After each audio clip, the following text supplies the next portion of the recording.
Puskesmas Tuangila, Kabupaten Buton.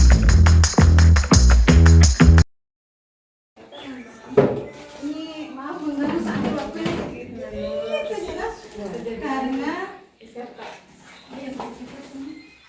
karena ini ada tugas dari kampus, ada penyembuhan.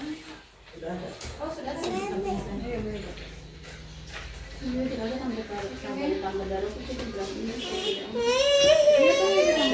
Assalamualaikum warahmatullahi wabarakatuh. Waalaikumsalam. Perkenalkan, nama saya Rosita Muhammad. Saya untuk sekarang lagi sementara menempuh pendidikan di Universitas Negeri Polopo untuk sarjana kebidanan ya. Ini saya melakukan tugas PKL dari kampus untuk menyelesaikan pendidikan saya. Nah, di sini saya akan melakukan penyuluhan tentang PMS, penyakit menular seksual, yaitu infeksi yang ditularkan terutama melalui hubungan seksual, vaginal, anal, oral, dengan orang yang terinfeksi. Jadi penyakit menular seksual itu ada bermacam-macam, ada HIV, ada sifilis, ada gonore, ada chlamydia, ada chlamydia sama herpes genital. Itu yang biasa dilakukan sama ibu hamil yang kayak kita kan baru hamil muda, jadi wajib memeriksakan itunya 3 eliminasi HIV, sifilis sama hepatitis B-nya. Ini sama ibu-ibu juga ini bisa juga melakukan pemeriksaan untuk pemeriksaan HPV. Karena ini virusnya ini kan namanya virus HPV yang bisa menyebabkan kanker serviks. Jadi itu makanya biasa di puskesmas dia laksanakan pemeriksaan IVA untuk wanita-wanita yang sudah menikah atau yang sudah melakukan hubungan seksual. Dilakukan pemeriksaan itu supaya dicegah sedini mungkin apakah ada virus HPV yang bisa menyebabkan kanker serviks.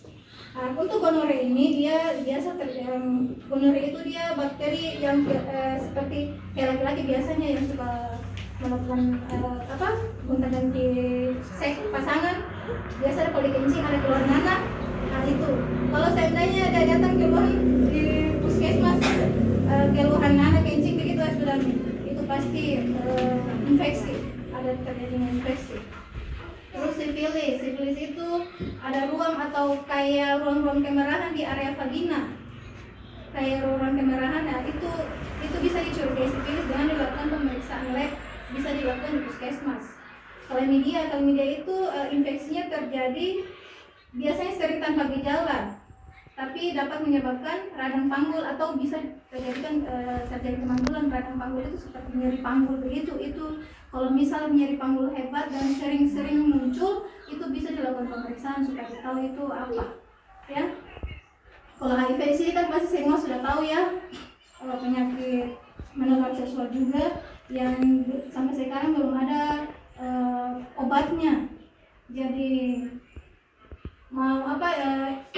jadi ya untuk ibu-ibu yang sudah menikah atau suaminya kalau ada keluhan-keluhan seperti yang saya sudah sebutkan tadi bisa dilakukan pemeriksaannya. Untuk dicegahnya itu gejala yang perlu diwaspada itu ya seperti keluar cairan atau nanah dari alat kelamin, nyeri atau perih saat buang air kecil, luka lecet atau benjolan kayak jengger ayam itu biasa itu namanya. Kalau namanya apa itu? Chlamydia kah? Ya itu namanya. Kayak bonggolnya bunga kol begitu dia bentukannya begitu. Kalau ada benjol-benjol seperti itu, kalau ada kita lihat jangan kita picahkan. Kalau dipicahkan dia bisa tambah banyak itu benjolannya itu. Atau tidak nyeri saat berhubungan seksual. Atau tidak keluar darah, nyeri berhubungan tapi saat tidak haid tapi keluar darah, itu juga perlu diwaspadai, bisa gejala kanker rahim ya, kalau ada gejala-gejala tanda seperti itu.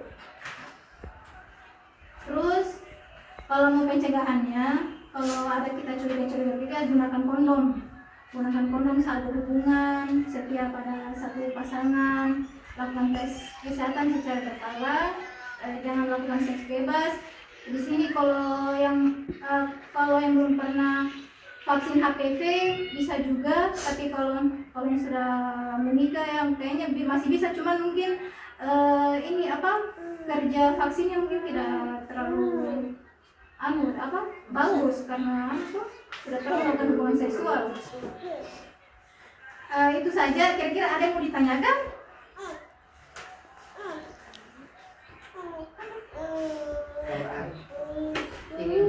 Ada yang sudah paham atau mungkin ada yang mau ditanyakan terkait menular seksual ini? Kalau hepatitis B itu bagaimana itu?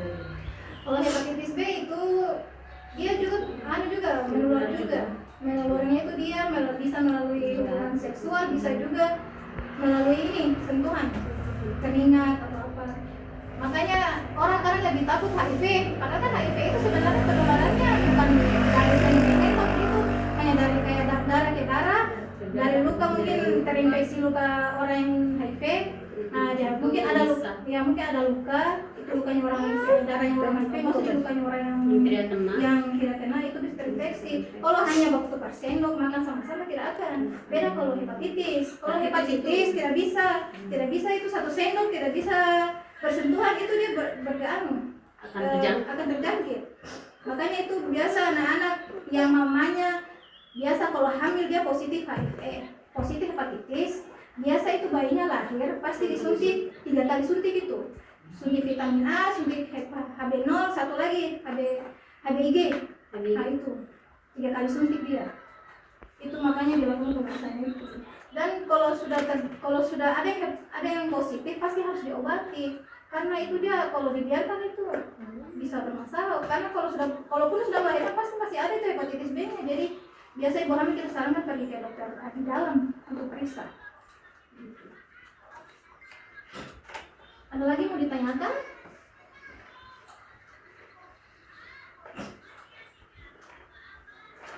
Kalau sifilis ini diketahuinya dari mana? Pemeriksaan labnya. Iya darah. Biasa kan. Iya dari lab. Biasa kan memang ada sifilis yang tidak ada gejalanya tuh. Biasa ibu hamil itu tidak ada gejalanya. Tiba-tiba ada ibu hamil satu, pokoknya lagi di wilayah kerjanya ada yang positif. Dia tidak ada gejalanya, pas diperiksa dia positif. Iya positif ada. Gitu. Jadi bisa diobati.